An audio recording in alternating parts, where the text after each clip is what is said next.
Breaking up is an emotional journey that almost everyone experiences at some point. It can feel like the world is collapsing, all hope is gone, and the pain seems endless.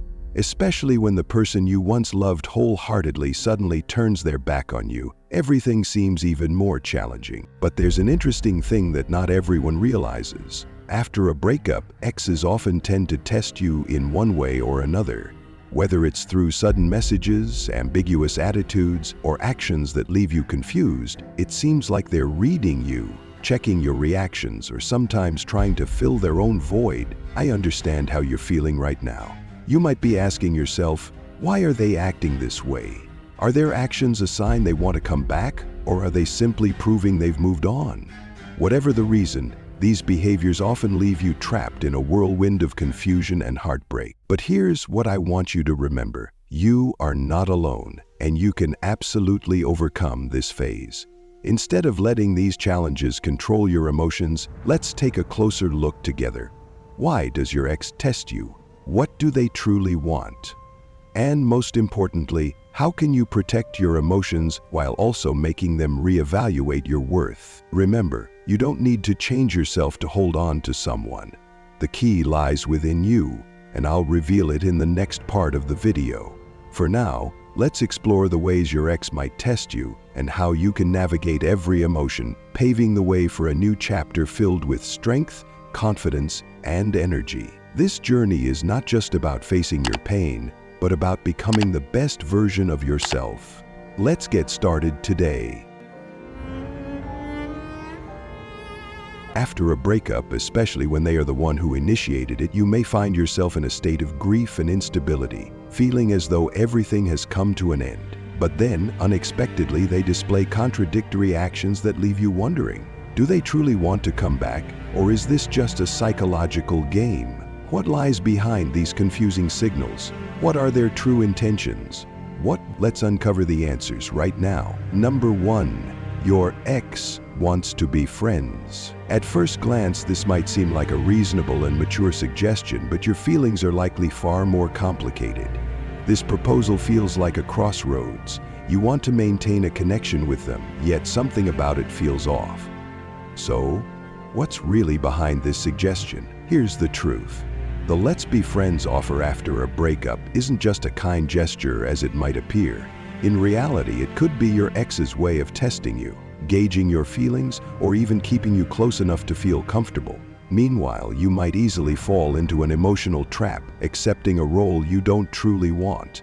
They may think your agreement to stay friends proves that they still hold value in your eyes. Perhaps they assume that being friends with them is a consolation prize for you after the privilege of dating them is no longer an option. I understand how you feel. Breaking up is painful enough, and hearing your ex say they still want to be friends can leave you more confused than comforted. You might believe that maintaining this connection will help them realize your worth, or at the very least, keep you from losing them entirely.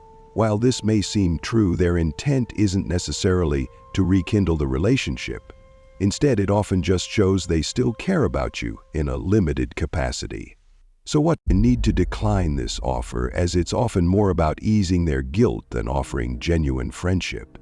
They want to reassure themselves that they aren't too heartless, that you're okay after everything. You might fear losing them forever, or feel that this is the only way to maintain some sort of connection. But in reality, accepting this offer places them in control of your emotions, which is unfair to you. Don't forget, you deserve more than a half-hearted, ambiguous relationship. This is only one way your ex might test you. Let's move on to explore other tactics they use and how you can handle them smartly. Number 2. Your ex seeks your attention through sad social media. One of the most common ways exes test you after a breakup is through social media. They might post emotional content, a sad quote, a nostalgic song, or even vague messages like, "You'll always be special to me," without making it clear who they're addressing. Posts like these can leave you confused, wondering, are they talking about me? Do they regret the breakup? However, these posts aren't necessarily invitations to reconcile. Instead, they might just be testing your emotions. Such posts are often designed to grab your attention. Your ex wants to see if you'll react. With just a hint of vulnerability, they hope you'll message them, check in, or even take the initiative to rekindle the relationship. But this doesn't mean they genuinely want to come back. Instead, it's often a way to see if you still care or if you're willing to make an effort for them. This also reassures them that even after walking away, you're still waiting in the wings. If you rush to respond, sending comforting messages or trying to rescue them from their sadness, you inadvertently give them control. They receive the attention they seek without putting in any effort, while you place yourself in a weaker position. This not only diminishes your value in their eyes, but also traps you in an emotional limbo, chasing after unclear signals. I understand that staying silent might make you anxious. You fear that if you don't respond, they'll think you don't care anymore. But in reality, silence is the most powerful response. It forces them to reflect on their actions and question whether they made a mistake in letting you go. It's this silence that can make them start reevaluating you and the relationship. These sad posts often reflect their inner emotional conflict. They might be reminiscing about the past, feeling regret, or second-guessing the breakup. But remember, if they truly want to come back, they need to take clear, intentional steps toward reconciliation, not just send vague signals and expect you to do all the work. A rekindled relationship only works when both people make an effort, not when you're doing 90% of the emotional labor while they contribute the bare minimum. The ball is now in their court. If they want to come back, they need to meet you halfway. If they don't, you deserve a relationship where you're valued and respected. In the next part, I'll help you recognize more signs from your ex and provide smart strategies to maintain your strength and position in any situation. Let's continue exploring. Number 3, your ex asks for your help. After a breakup, it's not uncommon for an ex to reach out for help. They might ask you to fix something, find a document, or simply listen to their story.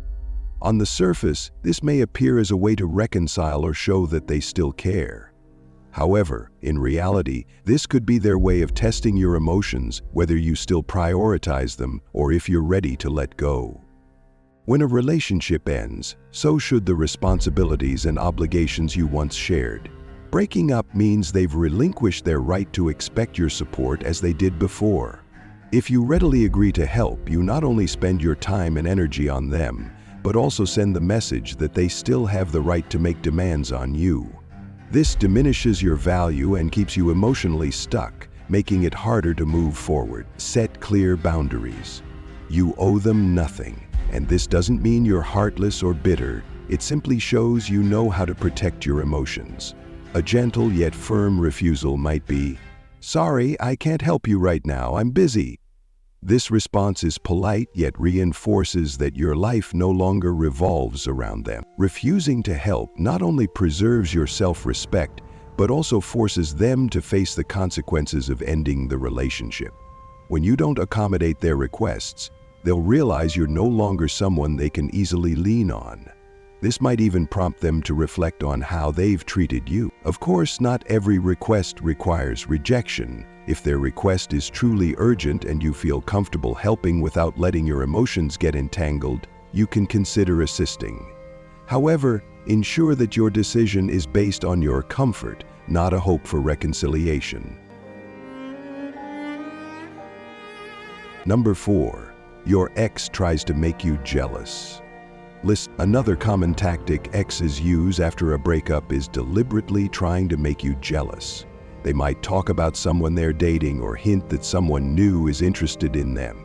These stories don't just irritate you but also make you question, have they really moved on so quickly, or is this just to get my attention? It's important to understand that this is often a psychological ploy to test your reaction and see if you still have feelings for them. Although this behavior might hurt, remember that their attempt to make you jealous doesn't diminish your worth. Instead, it highlights their need to maintain a place in your mind. It could be a sign of their insecurity or their way of seeking validation from you. However, reacting strongly will only help them achieve their goal and cause you to lose emotional control. First and foremost, ignore their attempts. Don't let your emotions be manipulated by stories that may or may not be true. If they deliberately bring up their dating life, respond firmly and clearly. I'm not interested in discussing your personal life. If that's what you want to talk about, I think we shouldn't stay in contact. This not only helps you maintain your dignity, but also sends the message that you won't be easily influenced. So their attempts to make you jealous aren't a reason to doubt yourself or act impulsively. Instead, treat the situation as an opportunity to practice staying calm and reaffirming your self-worth. Number 5. Your ex sends messages through a third party. One of the subtler ways an ex might test you after a breakup is by using a third party, mutual friends or acquaintances. They might confide in these people, sharing memories, expressing that they miss you, or hinting that they still have feelings for you. When these indirect messages reach you, they're often designed to make you wonder, do they still care about me? Do they want to get back together? This can easily leave you feeling uncertain and even hopeful about rekindling the relationship. However, it's crucial to recognize that if they truly wanted to reconcile, they would reach out directly rather than relying on intermediaries. Using a messenger is often a way to test your emotions without taking risks or responsibility. Hearing such messages from a third party can stir your emotions, making you hopeful but also doubtful. This not only prolongs your pain but also makes it harder for you to fully move on. If they're not serious, you'll find yourself trapped in a cycle of negative emotions, delaying your healing process. First, remember that information from third parties isn't always accurate and can sometimes be exaggerated or misinterpreted. Instead of reacting immediately, stay calm and remind yourself that you don't need to act on ambiguous information. If your ex genuinely wants to reconcile, they need to reach out to you directly. Politely decline to engage in discussions about your ex's feelings with a third party. You can say something like, "Thank you for sharing, but I'd prefer not to hear about this." If they have something to say, they can reach out to me directly. This approach protects your boundaries and prevents others from meddling in your emotions. Ultimately, focus on caring for and developing yourself. Don't let indirect signals or manipulative behavior distract you from your present and future. The most important thing is to maintain control over your emotions and avoid letting vague information influence your decisions or actions. You deserve a life filled with clarity, respect, and mutual effort. Stay strong and remember that you hold the power to shape your path forward. Breaking up is a challenging phase, and your ex's actions can sometimes leave you feeling hurt, confused, or uncertain. But remember, you have the right to control your emotions and your life. The ways they test you, whether intentional or not, do not define your worth. Never let anyone make you forget that you deserve respect and genuine love. Moving on isn't just about leaving behind a past relationship, it's a journey of rediscovery. A path to becoming a stronger, more confident version of yourself, ready to embrace better things in the future. Focus on yourself, nurture your emotions, and build a fulfilling life where you are the main character, not someone else's option. Thank you for taking the time to watch this video. If your story resonates with the scenarios I've shared, don't hesitate to leave a comment below. I'd love to hear your story and help you find the best way to move forward. If you found this content helpful, please share the video with your loved ones. It might just be a powerful source of encouragement for them too. Remember, you're not alone. This journey may be tough, but you can absolutely overcome it. I believe in you.